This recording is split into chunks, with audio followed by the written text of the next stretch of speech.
Hello students, मैं सत्येंद्र शर्मा और आज हम लोग अपना क्लास 10th का जो थर्ड चैप्टर है linear equation in two variable उसको पढ़ेंगे। आप लोगों से पिछली वीडियो में मैंने कहा था कि अगर आपका चैप्टर फर्स्ट एंड सेकंड से रिलेटेड कोई क्वेश्चंस पूछने थे तो आप उन्हें बताएं, क्योंकि किसी को कोई दिक्कत नहीं रही होगी, ग्रुप में किसी ने कुछ नहीं पूछा। इसलिए आज हमने अपना तीसरा जो चैप्टर है, नया चैप्टर, बहुत ही इम्पोर्टेंट चैप्टर है एग्ज़ाम की दृष्टि से।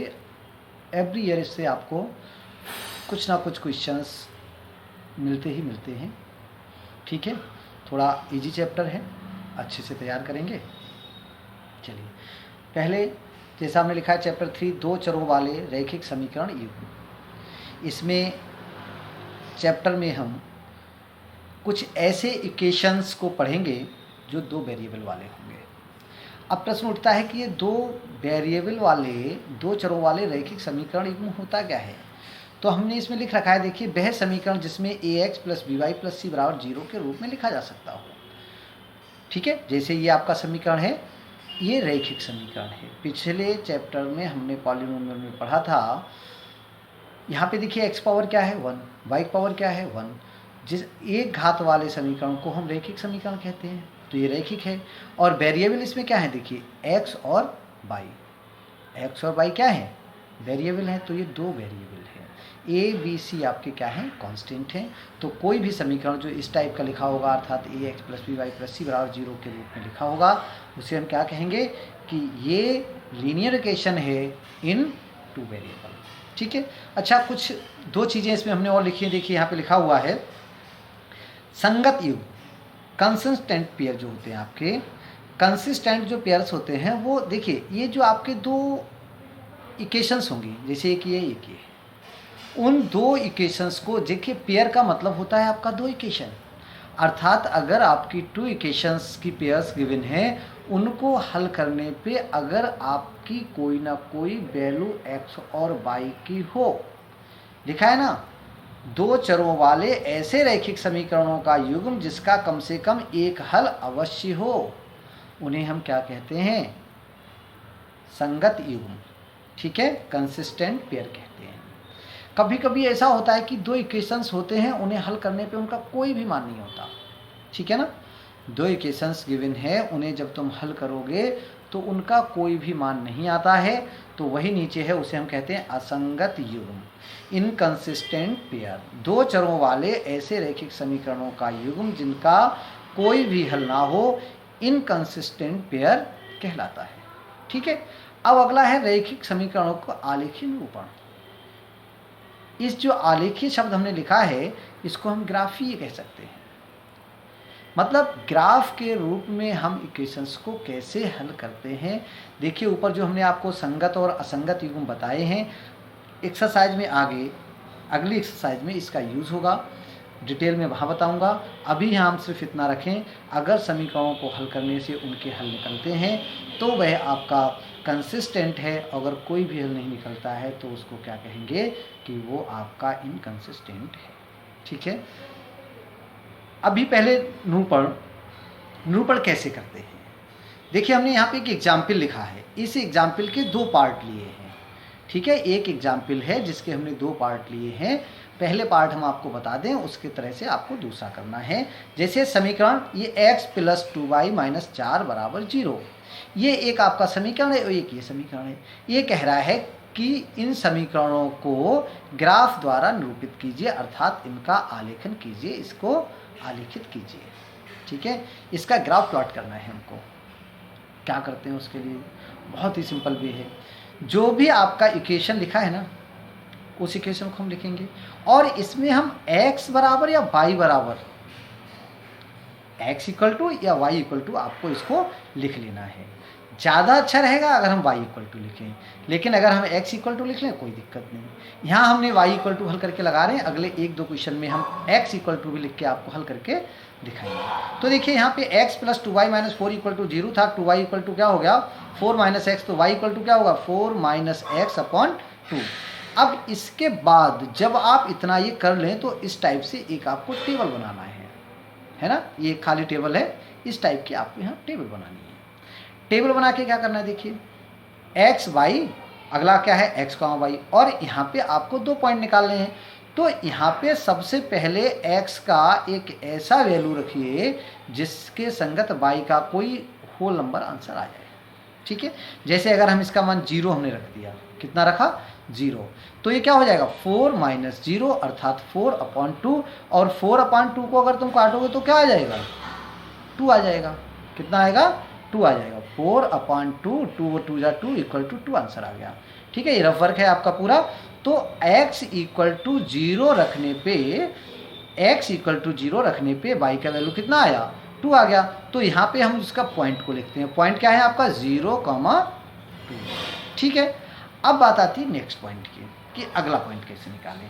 तो देखिए हम यहाँ पे फ्री हैं, कुछ भी रख सकते हैं। हम x इक्वल टू 1 भी रख सकते थे, कितना 1, लेकिन अगर आप यहाँ 1 रखेंगे तो ये आएगा 4 माइनस 1/2, और 4 माइनस 1 क्या होता है 3/2, और 3/2 का वैल्यू क्या आएगा 3/2 का वैल्यू आएगा 1.5 में। ये होल नंबर नहीं है, फिलहाल ऐसा कोई ज़रूरी नहीं है कि होल नंबर ही आए, लेकिन ग्राफ बनाते समय बहुत ईजी हो जाता है अगर आपके ये पॉइंट जो हैं वो होल नंबर्स में है।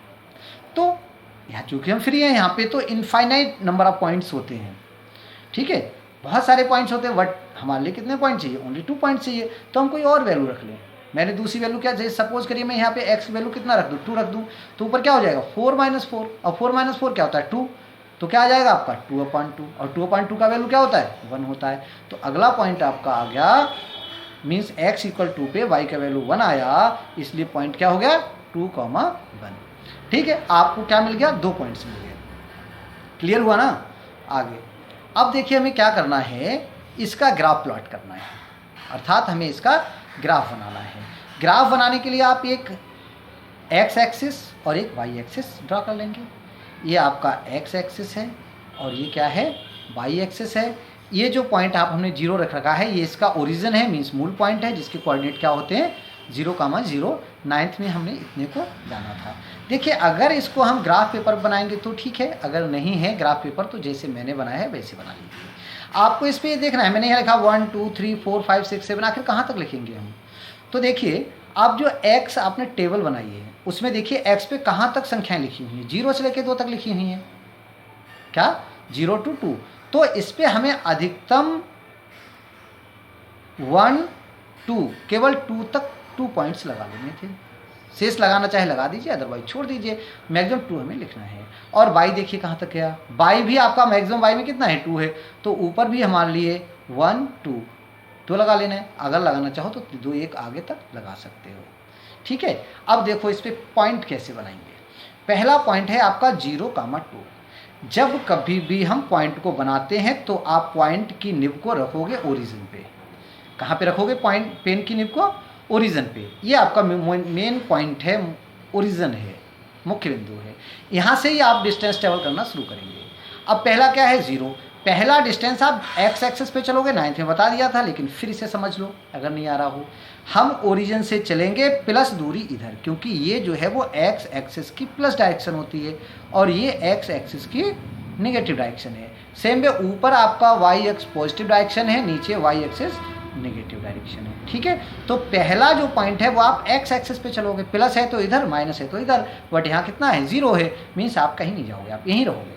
फिर y के वैल्यू कितना है 2, तो आप ऊपर y एक्सिस पे +2 चलोगे तो 1 2। ये जो पॉइंट है वो आपका 0,2 आ गया।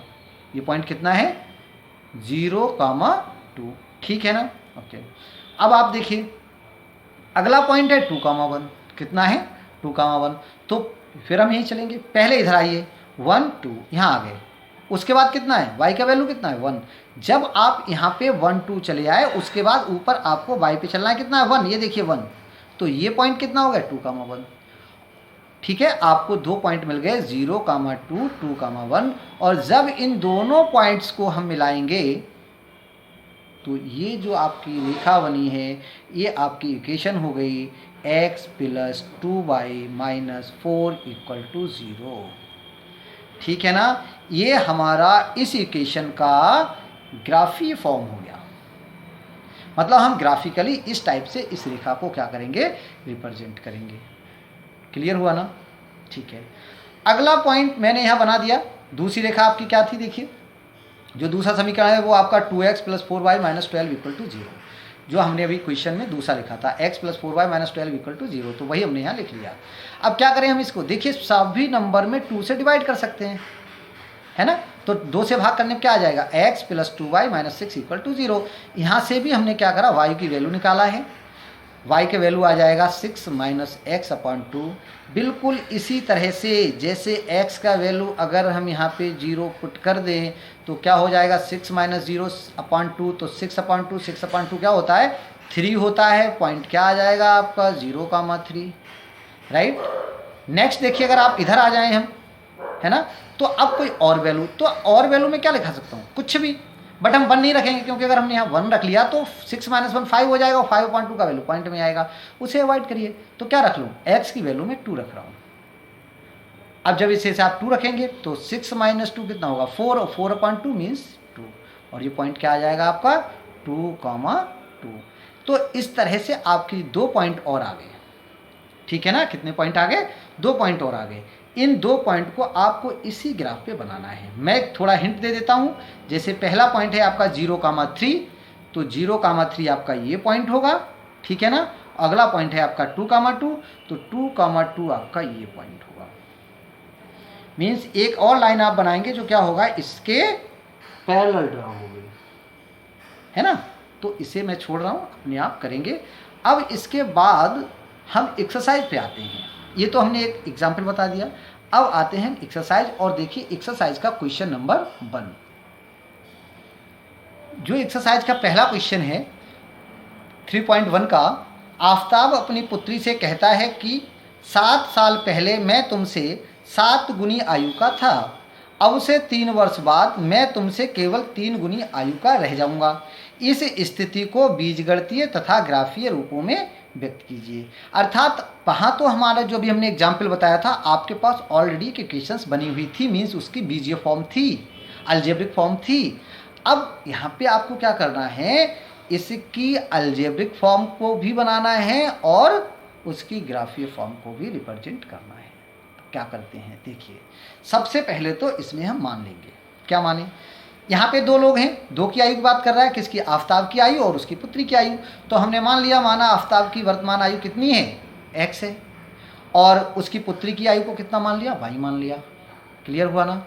अब बात कह रहा है कि 7 साल पहले, तो मैंने यहाँ लिख लिया 7 साल पहले क्या रहा होगा। अब देखिए अगर तुम्हारी आयु इस समय सपोज करता हूँ कि 15 ईयर है, ठीक है, तो बिफोर 7 ईयर आपकी आयु कितनी रही होगी, 15 - 7 मीन्स आप 8 ईयर्स के रहे होंगे। तो बिफोर आयु निकालने के लिए हम क्या करते हैं, माइनस कर देते हैं, जितने साल पहले की आयु आपसे पूछिए उतनी माइनस करेंगे। तो 7 ईयर्स एगो क्या हो जाएगा, आफताब की एज कितनी होगी, x - 7, और जो उसकी डॉटर है, उसकी पुत्री है, उसकी एज कितनी होगी, y - 7, ठीक है।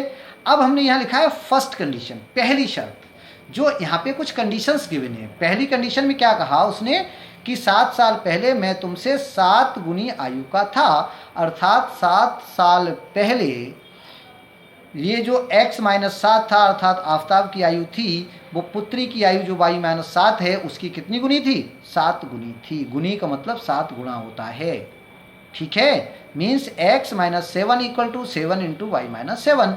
अब इस ब्रैकेट को आप ओपन करिएगा तो 7y - 49, ठीक है। तो x = कितना हो गया, हमने 7 को इधर भेज दिया, तो x = हो गया 7y - 49 + 7।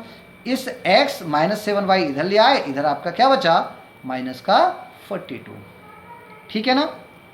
इसी तरह से देखिए, अब इसके बाद क्या दिया था इसने कहा है अब से 3 वर्ष बाद, वो उसको कहता है कि अब से 3 वर्ष बाद मैं तुमसे केवल 3 गुनी आयु का रह जाऊंगा, मतलब आफ्टर 3 ईयर्स, 3 साल के बाद, है ना। If your present age is 15 year, then after 3 year your age will be 15 + 3 means 18 year, ठीक है ना। तो वो आपको लिखना है कि 3 वर्ष बाद आफताब की आयु कितनी हो जाएगी, x + 3, पुत्री की आयु कितनी हो जाएगी, y + 3, और जो आपकी सेकंड कंडीशन है, तो देखिए सेकंड कंडीशन कहता है 3 वर्ष बाद मैं तुमसे केवल 3 गुनी आयु का रह जाऊंगा, अर्थात मेरी आयु तुम्हारी आयु की 3 गुनी होगी आफ्टर 3 ईयर। तो उसके लिए एक समीकरण देख लीजिए, आफताब की आयु x + 3 हो गई, पुत्री की आयु y + 3 हो गई। दूसरी शर्त से क्या हो गया, x + 3 = होगा 3 इंटू वाई प्लस 3। ठीक है, इसको ब्रैकेट को उसी टाइप से ओपन किया तो हमारे लिए इक्वेशन मिल गई x minus 3y equal to 6। ये जो दोनों इक्वेशंस हैं, एक ये और एक ये क्या है, वो दिए हुए क्वेश्चन की अलजेब्रिक फॉर्म है, उसका बीजगणितीय रूप है। लेकिन हमसे उसने बीजगणितीय रूप के साथ साथ क्या पूछा है, ग्राफीय रूप भी पूछा है कि उसका ग्राफीय रूप क्या होगा। तो ग्राफीय रूप हमने पहले अभी पिछले वाली वीडियो में, पिछले क्वेश्चन में बताया है। सेम यहाँ देखिए, ये आपका दो इक्वेशन है, एक ये है और एक ये है। यहाँ पे भी मैं पहले का करा दे रहा हूँ क्योंकि यहाँ पहले मैंने x का वैल्यू y का वैल्यू निकाला था, इसको में हम x का वैल्यू निकाल लेते हैं। लेकिन हमें ध्यान क्या रखना है, उस चीज़ को समझ लीजिए। यहाँ से x का वैल्यू हो गया 7 माइनस 42, ये 7y इधर आके प्लस हो गया ना, माइनस 42 था ही था। तो हमने उसी टाइप से टेबल को कंस्ट्रक्ट किया। अब यहाँ पे देखिए क्या करूँगा मैं, 6 इसका y का वैल्यू मैंने पुट किया। अब y का वैल्यू पहले अगर पॉसिबल हो तो ऐसा रख लेते हैं कि ये 42 हो जाए तो कितना 742, मतलब y की वैल्यू 6 रखने पे इसका वैल्यू 0 हो जाएगा। तो यहाँ देखिए हमने क्या लिखा, पहले y की वैल्यू 6 रखा तो x की वैल्यू कितना आ गया 0, और पॉइंट आपका कितना हो गया 0,6। ठीक है, अब फिर वही बताया, यहाँ पे इनफाइनाइट नंबर ऑफ पॉइंट्स हैं, आपको कितने चाहिए, ओनली 2 पॉइंट्स। तो यहाँ पे अब आप फिर फ्री हैं, बट कोई ऐसा वैल्यू लगाइए कि इसकी वैल्यू एक होल नंबर आ जाए। तो y की वैल्यू मैंने 7 रख ली, ठीक है ना। तो कितना हो, 7 7 49, अब 49 में से 42 जाए कितना बचेगा, 7 बचेगा। सो पॉइंट आपका कितना आ गया 7,7। क्लियर हुआ ना। ठीक है, अब क्या करना है, हमें उसी टाइप से इस ग्राफ को बनाना है। ग्राफ को बनाते समय आप मेनली ये देखा करिए कि आपका जो x है वो कहाँ से कहाँ तक वेरी कर रहा है, कहाँ से कहाँ तक जा रहा है। तो ओनली 0 to 7 आपकी x की सारी वैल्यू आ गई। तो आपको 0 to 7 तो मिनिमम पॉइंट्स बनाने ही बनाने हैं, ठीक है ना। 0 to, हाँ, यहाँ पे आपका जो x का है वो 0 to 7 है और y का वैल्यू क्या है 6 to 7 है। तो इसे अभी हम बनाते हैं। देखो मैंने यहाँ पे बहुत देर लग रही थी इसलिए पॉइंट को पहले मार्क कर लिया है। ये पहला पॉइंट आया आपका 0,6। अब 0,6 कैसे, देखिए x यहाँ से हम टेबल करेंगे, x एक्सिस पे चलना नहीं है तो 0 बाई एक्सिस पे 6, तो 0,6 आ गया, ठीक है ना। इसी टाइप से आपका जो दूसरा पॉइंट है दैट इज 7,7। अब देखिए 7,7 कैसे होगा, 7 आपको x एक्सिस पे चलना है, उसके बाद यहाँ से y पे आपको जाना है कितना 7। तो देखिए y पे 7 का मतलब ये लगभग ये आ गया आपका पॉइंट, ठीक है ना। तो आपके 2 पॉइंट आ गए 0,6 7,7। और अब हम क्या करें, इन दोनों को ज्वाइन कर दें। ये इनकी क्या हो गई, ये जो लाइन आपका बनेगा, ये जो ग्राफ बनेगा, ये फर्स्ट इक्वेशन का ग्राफिकल रिप्रेजेंटेशन हो गया। कौन सा रिप्रेजेंटेशन है ये, ग्राफिकली। चाहो तो इक्वेशन का नाम लिख दीजिए यहाँ, x minus 7y equal to minus 42। Same way आपको ये दूसरी वाली इक्वेशन को स्वयं बनाना है, ठीक है ना। दूसरी वाली इक्वेशन को स्वयं बना, अब क्यों वीडियो बहुत लंबा हो जाएगा, मैं अब जो क्वेश्चंस बचे हैं एक दो जल्दी जल्दी उन्हें और बता देता हूँ, उसके बाद ये एक्सरसाइज समाप्त होगी। देखो पहला क्वेश्चन मैंने बता दिया था। दूसरा है, क्रिकेट टीम के एक कोच ने 3900 रुपये में 3 बल्ले और 6 गेंदें खरीदी। यहाँ पे आपके 3 बल्ले हैं और 6 गेंदें हैं। बाद में उसने 1 बल्ला तथा ठीक उसी प्रकार की 3 गेंदें 1300 रुपये में खरीदी। इस स्थिति का बीजगणितीय तथा ग्राफीय रूपों में व्यक्त कीजिए। तो हम इनका आपको बीजीय रूप बता देते हैं। हमने मान लिया बल्ले का मूल्य कितना है, x है, और गेंद का मूल्य y है। तो पहली इक्वेशन बन जाएगी 3x plus 6y equal to 3900, ठीक है। वही इसके आंसर में यहाँ आप देखेंगे लिखा हुआ है, इसने क्या करा है, आंसर में 3 से डिवाइड कर दिया है, ठीक है। उसके बाद दूसरी शर्त इसकी क्या है, दूसरी शर्त में कह रहा है बाद में उसने 1 बल्ला और ठीक उसी प्रकार की 3 गेंदें। अब 1 बल्ला 3 गेंदें, 1 बल्ला का मतलब हो गया x, 3 गेंदों का मतलब हो गया 3y इक्वल टू कितना हो गया 13। तो इन्हें अगर हम देखेंगे तो पहला है x plus 2y equal to 1300, अगला है x plus 2y equal to 1300। इनके लिए आप उसी टाइप से सॉल्व करके इनका ग्राफ बना लेंगे, ठीक है ना। क्वेश्चन नंबर 3, 2 kg सेब तथा 1 kg अंगूर का मूल्य किसी दिन 160 रुपये था। अगर हमने सेब का मूल्य मान लिया x और अंगूर का मान लिया y, तो ये हो जाएगा 2x + y = 160।